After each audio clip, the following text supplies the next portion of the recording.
मी मेघना नितीन बाविस्कर, मी उल्हासनगरहून आली आहे आणि मी एक हाऊसवाईफ आहे. मी इथे माझे नी इश्यूज, नी पेन, सायटिका आणि स्पॉन्डिलिसिस आणि फॅमिली रिलेशन्सचे प्रॉब्लेम घेऊन इथे आले होते.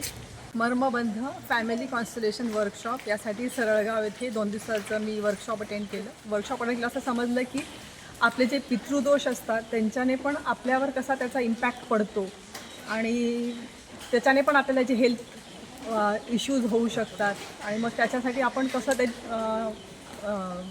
सॉल्व केलं पाहिजे की ज्याच्याने आपले हेल्थ इश्यूज पण रिझॉल्व होणार आणि फक्त हा फायदा आपल्याला न होता पुढे आपल्या ज्या पिढीज आहेत त्यांना पण यातनं सुटकारा भेटेल या पितृदोषातनं. तर त्यासाठी मी डॉक्टर किरण तानपाठक आणि डॉक्टर मुग्धा तानपाठक यांचं मनापासून आभार मानते.